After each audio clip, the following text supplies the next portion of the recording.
Está com a gente agora, Pitoli. Perfeito, vamos conversar com o doutor Bruno Felipe Souza, doutor Bruno, que é urologista da OneCare. E a gente vai falar, é claro, sobre o Novembro Azul. Já ultrapassamos da metade do mês, entretanto é um mês de alerta para os homens com relação ao câncer de próstata. Doutor Bruno, bom dia, seja bem-vindo à Jovem Pan.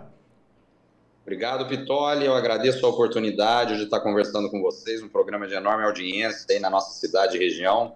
Com certeza uma excelente oportunidade de poder orientar o homem em relação à saúde masculina. De fazer esse grito de alerta, né, doutor? Obrigado pelo prestígio.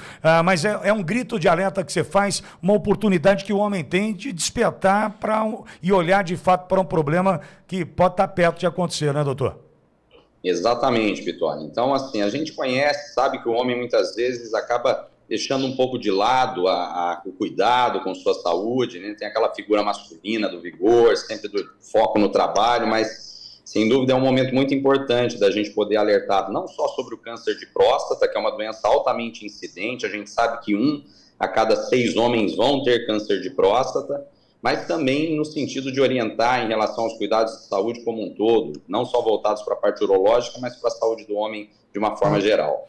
Agora, doutor, ainda falando sobre o câncer de próstata, os números, como o senhor já mencionou um deles, 1 a cada 6 homens deve passar pelo câncer de próstata, sofrer com câncer de próstata. Os números são assustadores, né, doutor?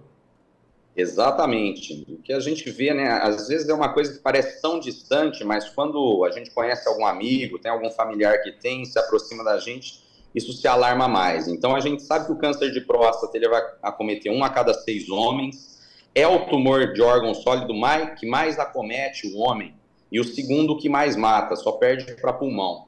A gente tem um diagnóstico de câncer de próstata a cada 40 minutos. E a estimativa pelo Instituto Nacional de Câncer é que nesse ano nós vamos ter mais de 65 mil óbitos por câncer de próstata, sendo que é uma doença que, quando se tem diagnóstico precoce, tem uma chance de até 90% do paciente sair curado. Então faz todo sentido a gente poder realmente tentar buscar, fazer o diagnóstico precoce dessa doença e permitir que o paciente seja submetido a um tratamento que o faça ficar curado. Agora, doutor, o diagnóstico precoce inevitavelmente passa pelo exame, que é este que o homem, muitas vezes, cabeça dura que é, cheio de tabus, acaba deixando para depois ou não dando bola, para a importância desse diagnóstico. O exame se faz fundamental, né, doutor?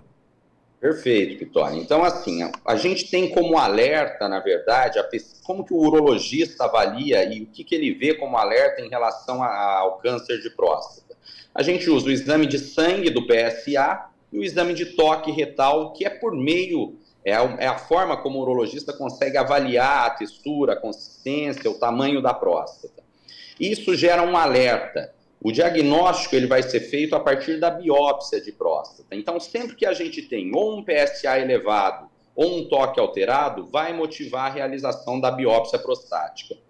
E é importante dizer que existem pacientes que têm, por exemplo, o PSA normal, mas que têm o toque alterado e quando são submetidos à biópsia, também vem com biópsia positiva. Então não vale dizer que só o exame de sangue exclui o câncer de próstata. Na verdade, são exames complementares que cada um deles traz uma informação que nos faz gerar um alerta.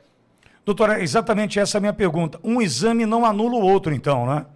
Exatamente. Então, assim, inclusive, o que a gente sabe? Tem tumores de próstata que não produzem muito PSA, que muitas vezes são mais agressivos. Então, já tive pacientes que tinham PSA normal, que quando eu realizei o exame de toque, a gente via que havia uma próstata pétrea, sinal realmente de haver doença, e quando foi submetido à biópsia, era um tumor agressivo. Ou seja, se esse paciente se baseasse só no PSA, ele teria tido um diagnóstico numa situação muito mais complicada que não permitiria ele sair curado com o tratamento. Agora, doutor, eu vou fazer um paralelo aqui, até para a gente tentar deixar clara a nossa colocação. Quando a gente fala de câncer de pele, a gente evita e a gente sabe como evitar, prevenir, né? A exposição ao sol, né? O uso de filtro protetor solar. Tem uma série de situações que nos levam a prevenir o câncer de pele. Existe a mesma possibilidade de prevenir o câncer de próstata? Excelente pergunta, Vitória. Na verdade, o que a campanha, né, fala em prevenção, mas na verdade o que a gente busca é diagnóstico precoce. A gente sabe que é muito restrito os hábitos, coisas que a gente pode fazer para tentar evitar câncer de próstata. Diversos estudos já tentaram avaliar questões de dieta, como, por exemplo, a presença de licopeno, a ingesta de licopeno, que a gente encontra selênio no tomate, por exemplo, mas esses estudos não mostraram que isso evitou, de fato, que o paciente viesse a ter um câncer de próstata. Então, o que a gente busca é avaliar os pacientes que têm maior risco de câncer de próstata, que existem os fatores de risco que envolvem histórico familiar, a etnia negra e os pacientes que têm uma obesidade, e nesse sentido também buscar um diagnóstico que seja precoce, porque realmente o tumor de próstata, quando ele gera algum sintoma, na maioria das vezes ele já tem um diagnóstico de uma doença avançada. Então, para uma doença que você não tem métodos preventivos, você precisa ter um diagnóstico rápido e precoce para permitir um tratamento que gere cura para esse paciente. Agora, doutor, e com relação à idade, né? Há também a informação que eu acho que é relevante, é importante, que a idade para começar a fazer o exame, se preocupar com a próstata, existem casos e casos. Por exemplo, pessoas que têm na família já episódios de câncer de próstata, outros que na família não existem casos. Como funciona a faixa etária para a realização desse exame, doutor?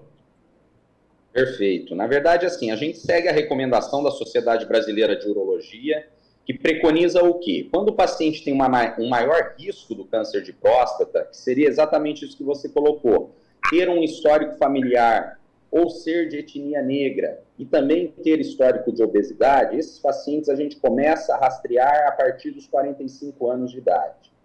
Os demais podem ser rastreados a partir dos 50 anos para a pesquisa do câncer de próstata. Mas a gente sempre busca enfatizar que a consulta urológica não é só para buscar câncer na próstata, e sim para um cuidado na saúde do homem.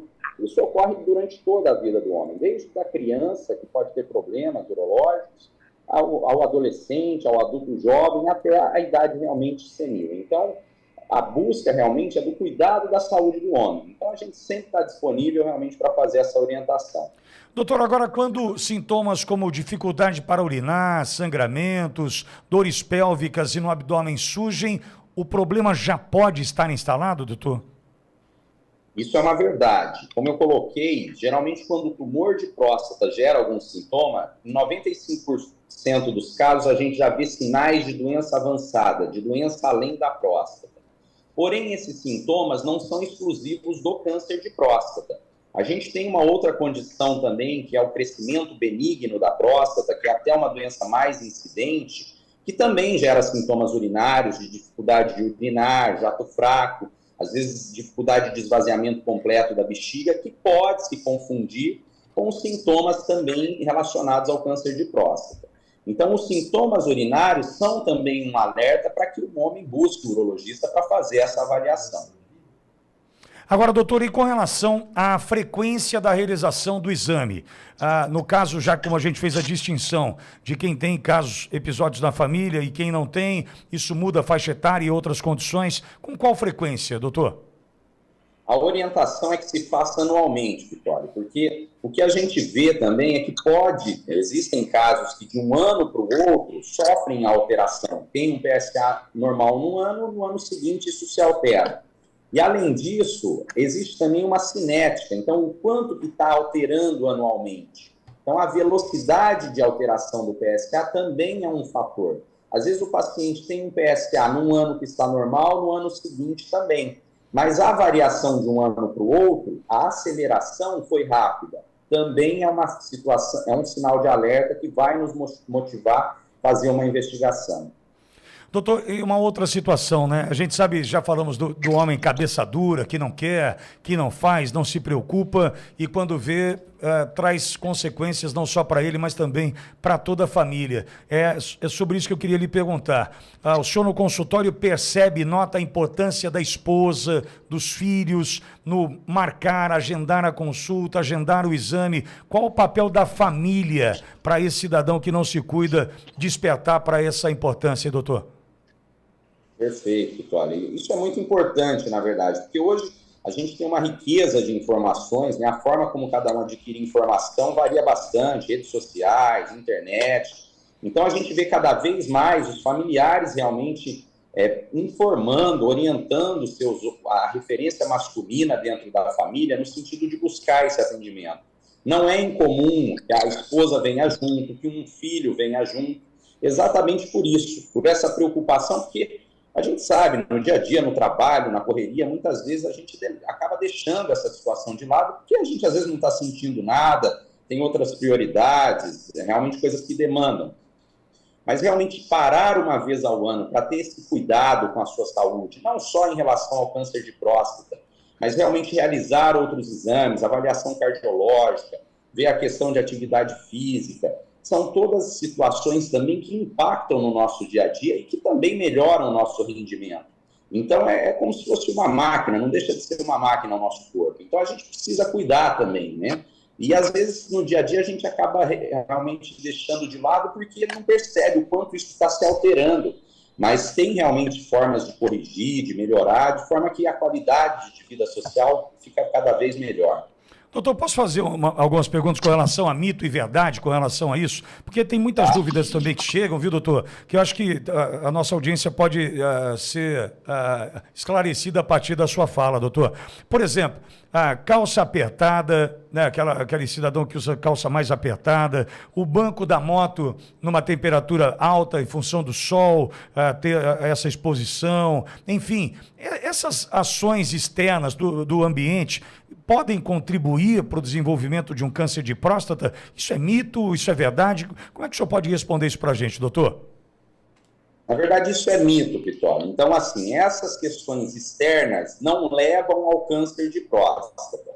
A gente tem algumas situações, né, que a próstata é um órgão que fica no assoalho da pelve. Então, ela fica realmente deitada ali na parte inferior da pelve masculina.